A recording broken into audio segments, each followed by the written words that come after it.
Hello, my name is Bill Thrush from Friedman, Fromme & Thrush, a legal shield provider law firm. Today I want to talk to you about debt collection, and debt collection specifically from the side of the creditor. Let's say that you're a small business owner and you have debt that you need to collect. Well, this video is going to talk to you about how to handle that debt in three different phases. First, before the customer relationship even begins. Secondly, while the customer relationship exists. And thirdly, once you've already started collection action and you're going to get paid. In the first part of this video, I want to talk about how to minimize bad debt before the customer relationship even begins. There are three strategies that you can employ in order to do this. First, due diligence. Second, creating a policy. And third, updating your information. So let's talk about the first thing, due diligence. What does that mean? Well, you got to do your research on your customer. You got to figure out who this person or this business is. First off, look the business up. Make sure that they're still a legal entity.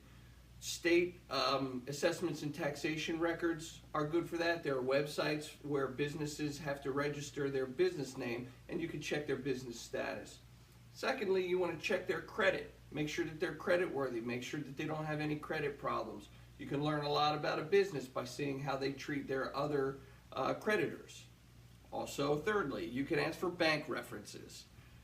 Bank references are going to show you how they manage their finances. Fourthly, you can also ask for a financial statement. This financial statement is going to do something similar. It's going to give you a lot of background on your customer's financial well-being. Now, this is also going to give you a lot of information that you might be able to use when we talk about part 3, so keep that in mind for just a moment. And then finally, look on their social media account. Their social media account is going to show you what kind of a business they are. Look on the personal social media accounts of the owners as well, and then you're going to know what kind of character you're dealing with. The second strategy is creating a policy for accounts receivable and sticking to it religiously. If you do that, you will put your customers on notice on how you're going to be handling their account and how you're going to be managing your debt. It's going to be easier to get an attorney involved if you need to. It's going to minimize the stress on you because you're going to have an ironclad policy that you follow no matter what. And most importantly, it sets the customer's expectation ahead of time. They know exactly what they're getting into once that policy is enumerated for them. Third strategy, update your old forms. A lot of businesses are using old, outdated, antiquated forms. If you're looking at forms that you have in your business and they've been around since 2005, you want to update those. I mean, think about 2005. Twitter didn't exist yet in 2005. The iPhone didn't exist yet in 2005. Facebook was barely a year old in 2005. If you're using forms that existed back before all of that technology was around, your forms are outdated and you need to update them. Have an attorney review those forms for you, have them go over them, look at what you are asking for in those forms, and ask yourself, is this the information that I still need? Is this still current? Is this still serving my needs? If you go through these due diligence steps, you're going to find that you're going to eliminate a lot of that bad debt on the front end. Okay, part 2. Despite your best efforts, you have some clients that aren't paying you, and so you've got some debt. You want to get rid of that debt as soon as you can. Now remember, if you've done your due diligence and you exercise the 3 strategies that we talked about at the beginning of the video, you should have an ironclad policy for handling this debt, for getting rid of the debt. And so step 1, act quickly. Get rid of this debt quickly. You don't want to let it sit in your accounts receivable and age and age and age and age. The longer it sits there, the less likely it is that you're going to get paid. So I recommend that you move as fast as possible on that debt, but in no case should you go deeper than 90 days on that. Secondly, get an attorney involved and get them involved early. Attorneys that handle collection work generally can handle that work on a contingency fee basis, which means that they get paid based on how much they collect for you. So you're not throwing money after chasing this money. Now, of course, contingency fee means that you're going to lose some of that debt on the back end. But look at it this way. You're not getting paid on that debt anyway at this point.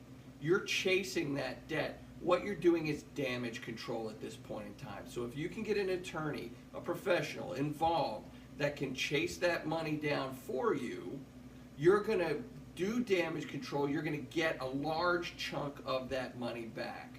The attorney also carries that load for you. Think about that.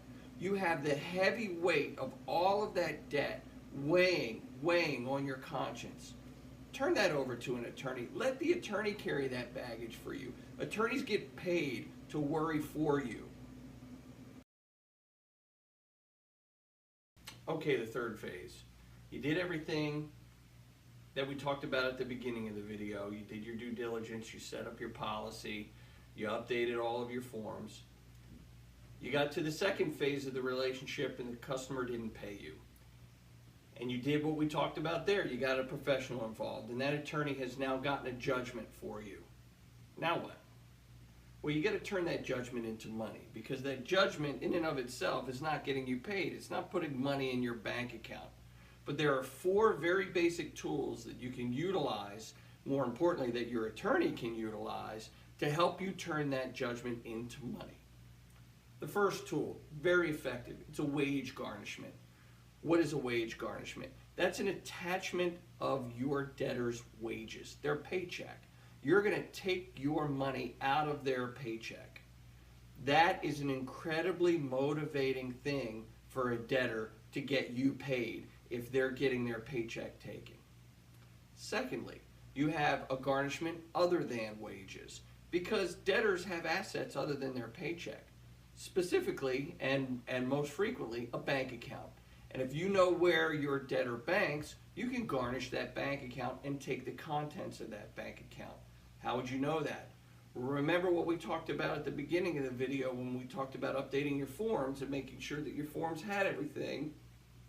Put that information on your forms. When you get the financial statements and when you get the bank references, you're going to have that information. Did they pay you by check ever during the relationship?